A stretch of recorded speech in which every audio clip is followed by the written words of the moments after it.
This is where the free world ends and the communist dominion begins.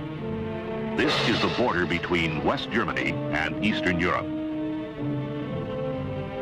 Here is where Winston Churchill's simile of the Iron Curtain is made terrifyingly real. Hundreds of miles of high steel fence along the boundaries of East Germany and Czechoslovakia.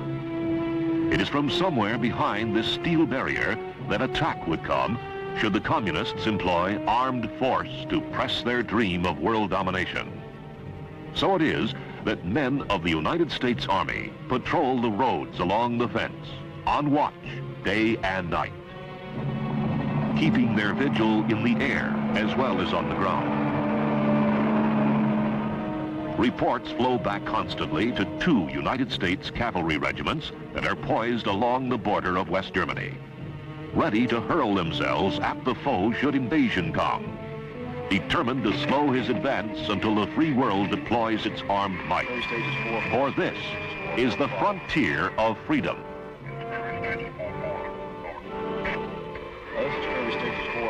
These men are the border watchers.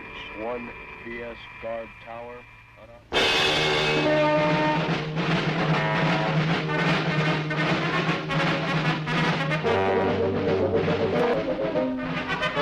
One of the most honored unit insignias in the United States Army is the regimental crest of the 2nd Armored Cavalry Regiment, serving its country since 1836.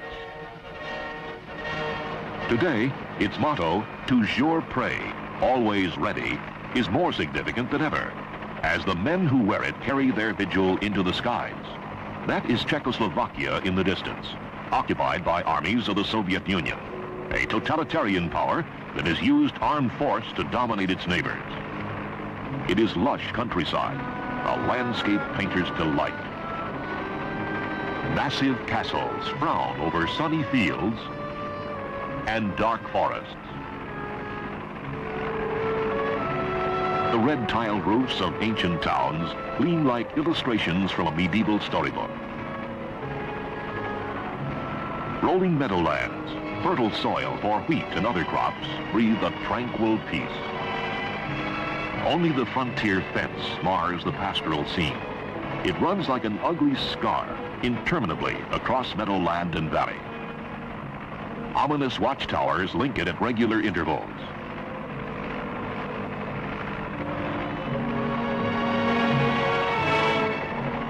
The high steel barrier dips into forests and climbs the mountains of the lower Bavarian Alps, right to the summit of craggy peaks, scarcely a stone's throw away from ski lodges that defiantly hug the slope. This evil partition sunders towns and villages. Below lies Eisenstein, riven apart by the border, which even runs through the railroad station. The locomotive is West German. The rails on the Czech side of town, called Markt Eisenstein, lie rusting in disuse. On the ground, an iron barrier at the railroad station marks the division between 2 worlds. Even the waiting room inside is split in 2. A chain runs across it, warning that passage beyond is forbidden, an absurd yet sinister token of communist hostility and suspicion. The communist obsession with secrecy requires us to comb the enemy side for signs of suspicious activity. Vigilance is unceasing. Everyone is on constant alert. The helicopter crew must check with base every 10 minutes. Any delay is a cause for alarm. The roving patrols are backed up by a series of fixed observation points, operated on a 24-hour, 7-day basis by troops of the 2nd Armored Cavalry Regiment. Atop the tower, trained eyes constantly scan enemy territory.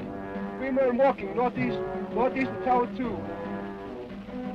Seem to be checking fence, carrying on the right shoulder 58 Papa automatic weapons. Still observing. The search is for anything out of the ordinary. Even slight changes in familiar scenes can be significant. Traffic on a road seldom used, a new building, a fresh clearing. An increase in personnel at a Czech watchtower. Whatever the activity reported by the observer, The sergeant in charge immediately phones it back to higher headquarters. Uniform, Quebec, 709451. 3 men. A photographic record of the activity is also made to be relayed back to base for study. When Greenfield. The hundreds of miles of check border the 2nd Armored Cav must patrol, its remoteness from regimental headquarters, has required the establishment of semi-permanent base camps like this one, Camp Gates. Line troops of the regiment rotate monthly duty assignments here, sending out mounted patrols and the men who man the outposts. It is at the base camp that each jeep patrol is carefully debriefed. Sergeant Farber, on your patrol last night, did you or any member of your patrol enter into Czechoslovakia? No, sir. Did you have any use for your weapons? No, sir. Did you fire them? No, sir.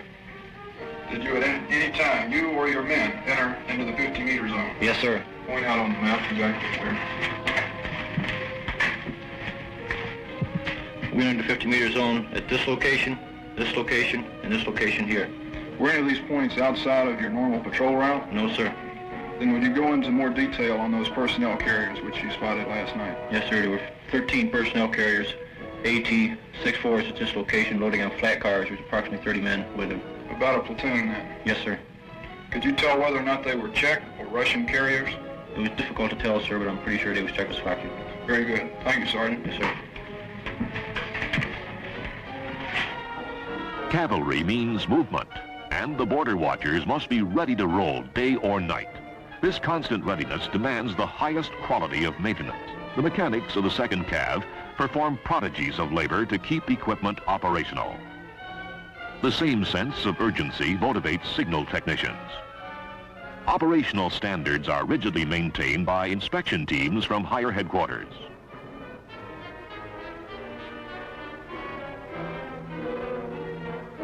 CMMI stands for Command, Maintenance, and Management Inspection. These experts seek one simple but vital goal: 100% operational readiness. Men, as well as equipment, must be kept in a high state of readiness. Repeated practice alerts, called without warning, train the troopers to move out fast, but in perfect order, without getting in one another's way. While this mechanized infantry squad enters its armored personnel carrier, tank crews mount their M60A1 tanks. The main gun is unlocked. Tube and turret action are checked. The tank commander secures the radio antenna, while the powerful diesel engine warms up. The steel giant stirs into motion. The convoy is rolling. The alert usually develops into a field training exercise in which combat elements take up defensive positions or engage in tactical maneuvers. Frequently, the maneuvers are large-scale, testing the operational readiness of major cavalry units such as squadrons. These operational readiness tests, ORTs, are carried out under simulated battlefield conditions. Attack and counterattack are executed with the aggressiveness and verve that are typically cavalry in style.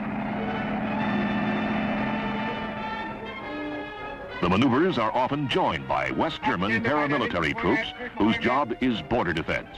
They are called Bundesgrenzschutz, BGS for short. Here, they are acting as enemy soldiers, a role they frequently reverse with their American allies. Although live ammunition is not used, the mock skirmish is fought in deadly earnest. More than skill in skirmishing is at stake.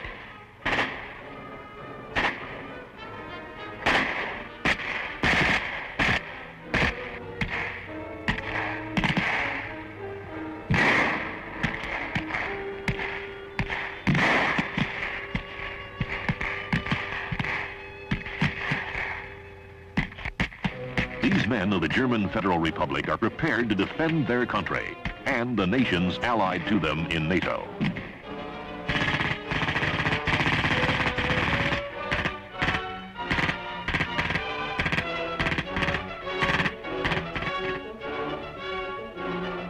The performance of American troops is evaluated by umpires who roam the maneuver area. These men are officers or high-ranking non-coms of great experience. They grade the skill and teamwork of fighting units. Particular attention is paid to the leadership qualities shown by those in command. Their reports go back for study to the regimental command post in Nuremberg. This is where the headquarters of the 2nd Armored Cavalry Regiment is located. It is in a former SS Kaserne, in which Der Fuhrer himself lived when he came to this ancient city to address Nazi party rallies. The famous stadium where the rallies were held stands empty nearby. Once it rang with marching boots as 100,000 stormtroopers crowded its vast area. From this podium, Hitler exhorted his followers and received their frenzied adulation.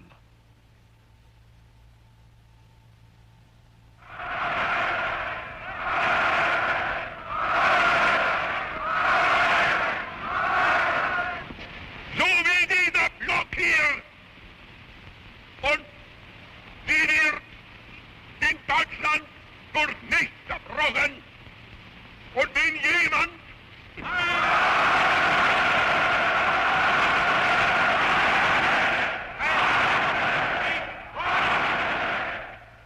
in disuse since the Nazi downfall, the stadium today is a bleak expanse of quiet desolation, a grim reminder of how fleeting are dreams of martial glory and world conquest. In vivid contrast, modern Nuremberg throbs with the life and noise of a busy metropolis. Nuremberg is one of West Germany's major metropolitan areas. Virtually leveled by Allied bombing raids, the famous medieval city has been meticulously rebuilt. No sign of devastation remains. Nuremberg is a favorite of cavalry troopers on leave. Its glittering shops, excellent and inexpensive restaurants, many theaters and nightclubs offer ample diversion from the strain of border watching. The 2nd Armored Cavalry Regiment has a vigorous recreation program. It is often combined with the goal of improving community relations. This soccer game is being played by German and American teams.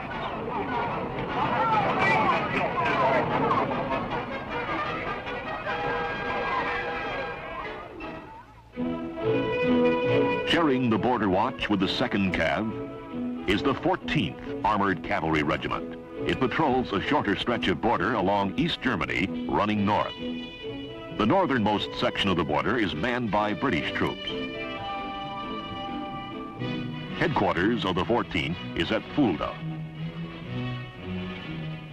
Since its squadrons are located close to the border, no advanced base camps are required.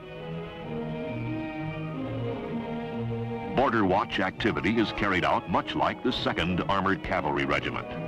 There are a series of fixed observation posts manned by troopers on 24-hour shifts. Here, too, the watch reports any and all activity on the East German side, no matter how routine or slight. There is an added stimulus to observation. This area of Germany is known as the Fulda Gap. Peaceful in appearance, it is an historical invasion route from the east. So the border watchers keep their powder dry and their weapons ready to use if need be. Flying cavalrymen make daily border sweeps. They are grounded only when inclement weather limits aerial observation. The main task of watching the enemy side falls on the mobile ground patrols. Their visibility is least impaired by bad weather. Communist border guards scrutinize us with equal intensity. The East Germans seem to make themselves more visible than the Czechs. Note that the fence that runs here is a double one. The East Germans are diligent in keeping them in good repair.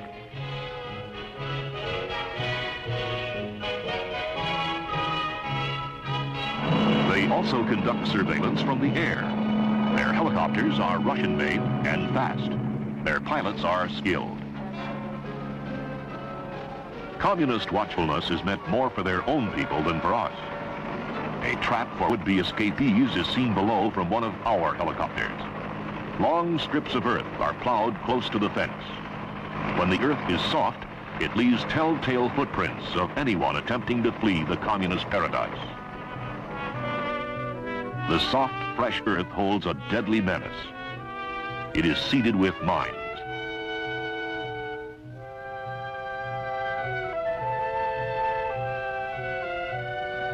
The warning sign is ours. Concrete bunkers crop up at intervals. They are sited so as to command a wide field of fire along the fence. The striped border markers bring a slight touch of color relief to the grim scene. Stones painted yellow also serve to mark the boundary line.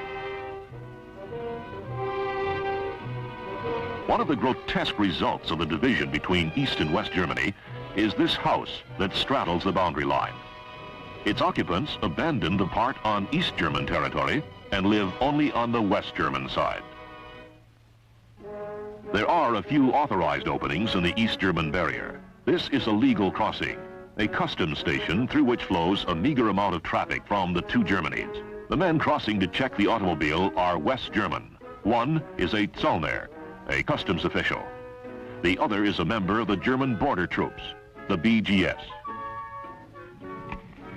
Guten Tag, wie geht's? Danke. Gut. I'm Taylor, this is Lieutenant Shin from BGS. I'm Taylor from Fulda. Angenehm. The West Germans patrol their border jointly with the U.S. cavalrymen. They make contact frequently to exchange information. 109 over to Theobaldorf and then to 107 where we're presently located. Good. I have been from here to Habels, to Newsports, to Gunther's, and then to here. An American sergeant is doing the interpreting. Eben, zweiten den See hat gefahren. Aber der hat da von diesen Ecke über Habel, Nordschweiz und kommt es bis hier am Anhausen, wo wir sind jetzt. Ne? Ja, danke. Wir haben bis jetzt diese Beobachtungen gemacht, die ich Ihnen hier... Guten Tag, ich glaube, wir kennen uns noch nicht. Ich bin Feldwebel Stock. Seit wann sind Sie hier? Guten Tag, ich glaube, wir kennen uns noch nicht. The 14th Armored Cavalry Regiment has been promoting German language classes among its troops with great success. How about my beim Bundeswehrdienst? Es freut mich. Brauchen Sie? Es freut mich. Brauchen Sie? 3 weeks of classroom courses teach basic conversational German. It is supplemented by a special vocabulary of military and border watching terms. In the 4th week, Americans and Germans go on joint patrol. To promote speaking proficiency and mutual understanding, German and American Border Patrol units live and eat together. So, meine Herren, hier sehen wir den Richtaussatz vom Granatwerfer 81 mm. Wir können diese Seite verdrehen, einmal nach rechts und einmal nach links. The Americans also attend courses in German on weapons used by the Bundesgrenzschutz. This mortar is of West German manufacture.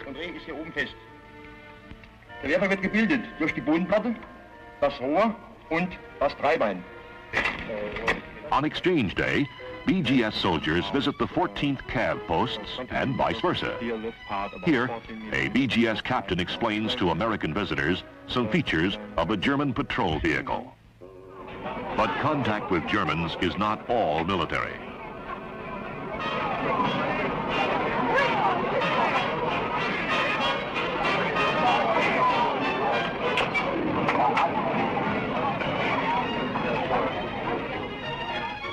Social relationships are encouraged by both forces. The 14th Armored Cavalry Regiment probably has the most outstanding record in German-American relations of all United States forces in West Germany.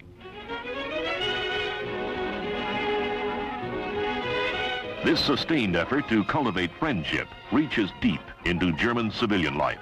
A popular activity is a week on the farm, during which cavalrymen help out in spring planting or fall harvesting. Preference is given to farms in the border vicinity. The cavalrymen also have a highly successful emissary of goodwill in their band.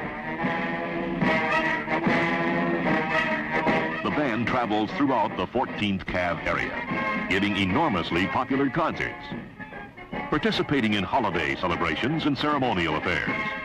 These acts of friendship are strongly appreciated and reciprocated by the local Germans.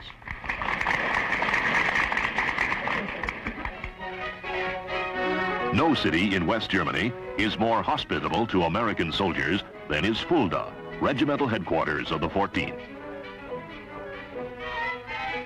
Fulda is also one of the most attractive. Its municipal castle was once the home of Fulda's great prince bishops. It is considered to be, along with St. Paul's Gate and the Organerie, among the finest examples of German Baroque architecture. The magnificent St. Boniface Cathedral is an international shrine since it houses the bones of St. Boniface. In stark contrast is this modernistic church. Parts of Fulda have a decidedly modern look. This is University Square, named after its centuries-old center of higher learning. The charm of Fulda and the friendliness of its citizens, that's the Lord Mayor addressing his people, is cherished by the 14th Cavalrymen. The bond is strengthened by a common awareness that the hostile border lies close by. That is why the 14th is in constant combat training. Like its sister regiment, the 2nd Cav, the 14th has a dual mission in Germany: to patrol the border and to carry out a delaying action should the enemy pour his massive strength across the border. The modern U.S. Cavalry Regiment is formidably equipped for this purpose. This impressive array of tanks and armored vehicles belong to just one line platoon. Each platoon is backed up by the additional firepower of a squadron tank troop and the heavy guns of a self-propelled 155mm howitzer battery.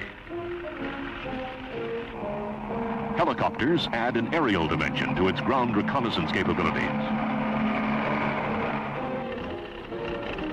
Training in an armored cavalry regiment is rigorous. Tank men must pass an annual tank crew qualification course. Their effectiveness in simulated combat situations is carefully judged.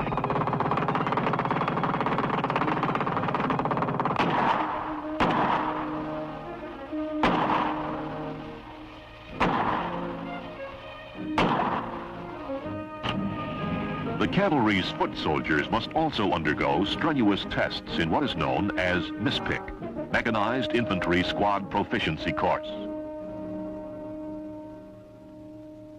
Like the tank crew qualification course, MISPIC sets up typical combat situations in which the squad leader and his men must display a high level of skill, teamwork, and aggressiveness.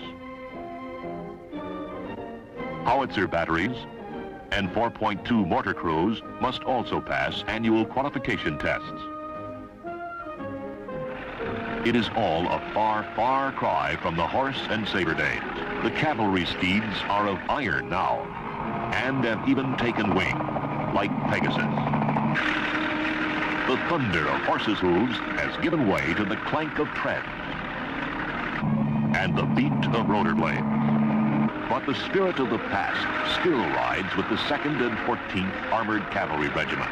The cavalryman's traditional dash and boldness, his fierce pride in the battle history of his regiment, burn as strong as ever.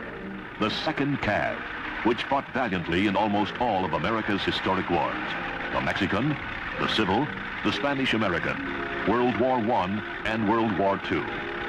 The 14th Cav, which fought the Philippine Moros 2 generations ago and won imperishable fame in World War II in the breakout at San Lo, the Battle of the Bulge, and the capture of the Remagen Bridge. Yes, the cavalry traditions of honor, valor, dedication are very much alive today. Here, on the West German border, there is no questioning as to why men are prepared to fight. The issue is clear. Freedom is at stake. And these 2 great cavalry regiments, the Border Watchers, will, if need be, fight to preserve it.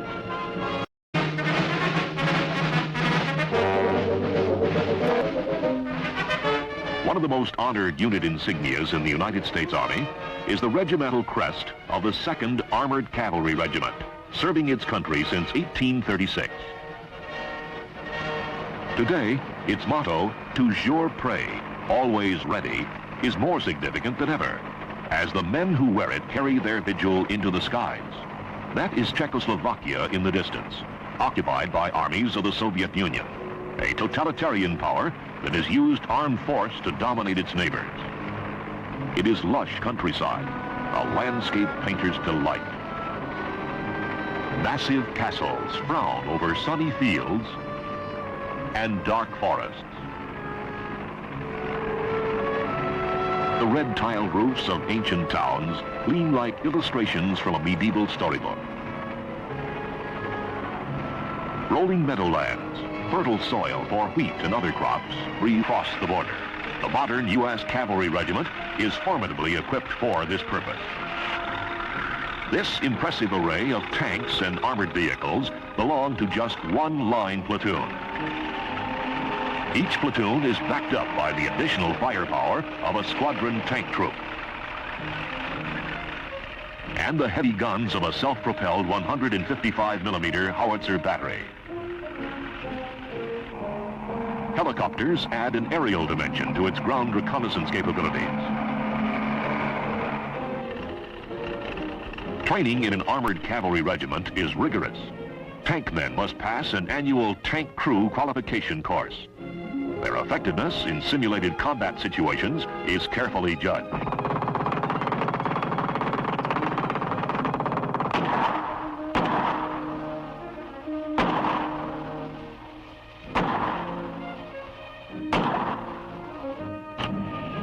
The cavalry's foot soldiers must also undergo strenuous tests in what is known as MISPIC, Mechanized Infantry Squad Proficiency Course.